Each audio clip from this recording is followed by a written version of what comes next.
We are known for our books, not that we have the largest selection, but we really try to have interesting books. So you won't see that many fiction. More of ours tend to be nonfiction because they're stories to tell. Plus, I don't have the space to really load up with fiction books. And most of the people that really enjoy an author have already read that book. So there's a lot of space that's taken up with books that will never sell. Now, here's a good example of something we don't get that much of. I have so many people say, why don't you have more music? Why don't you have more records? Well, the places we go to shop are pretty competitive. So if there's a good selection of records, maybe some good rock and roll paper, there's usually people that are aware of it, and the prices get pretty steep. And our goal is to buy things in great condition and also at a price where you're still getting a bargain.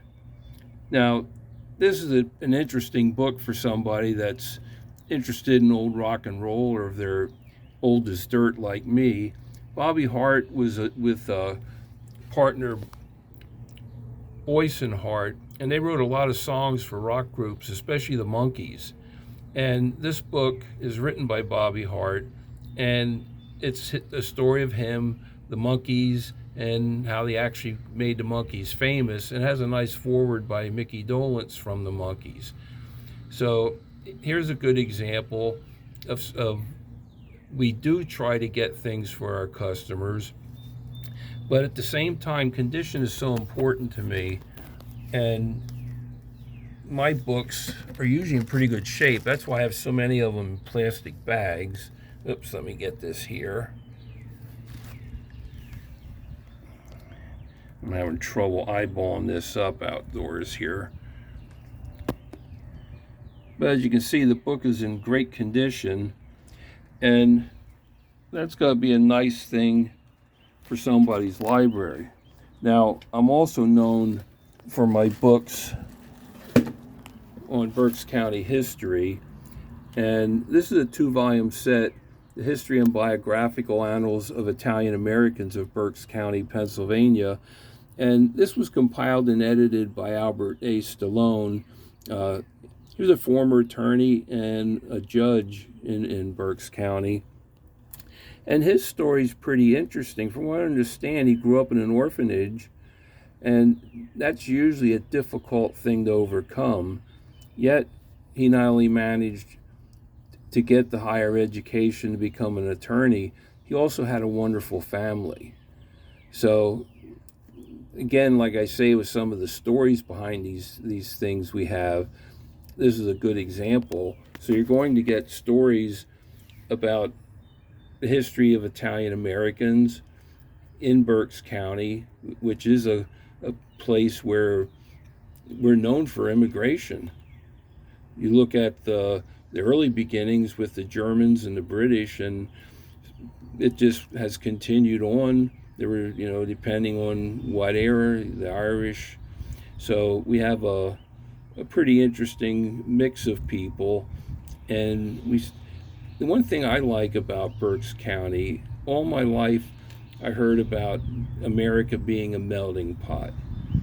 You get it just like a good stew. You get a little piece here, maybe a vegetable there, and you mix it all up, and you have an interesting mix, a nice soup. And I think people are like that too. Now, a little sidetrack, but here with the books, I'm pretty fussy with these books too, and they're not cheap, but at the same time, my prices are less than what you would pay in a regular bookstore, or especially online in one of the online shopping sites.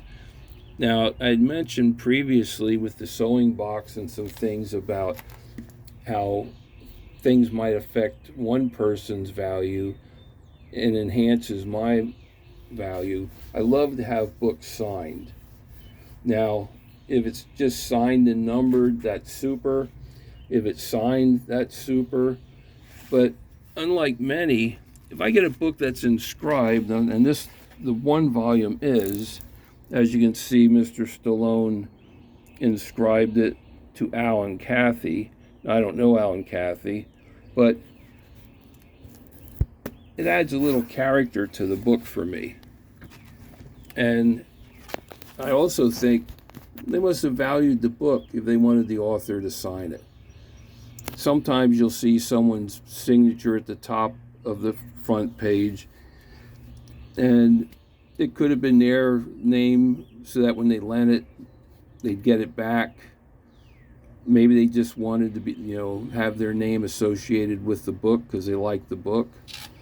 There's a lot of reasons that these things happen. And like I say, there are some book collectors that have a huge disdain for anything happening with the book. But I came from an era where all these little things added character to the book and a history to the book. So if you like Berks County and Pennsylvania history books, we always have a table that's piled full of books from Berks County, Lancaster County, Lebanon, and some that are out in the nether regions of Pennsylvania. So, like I say, if you like PA history, Berks County history, stop in, check out our books. Have a great day.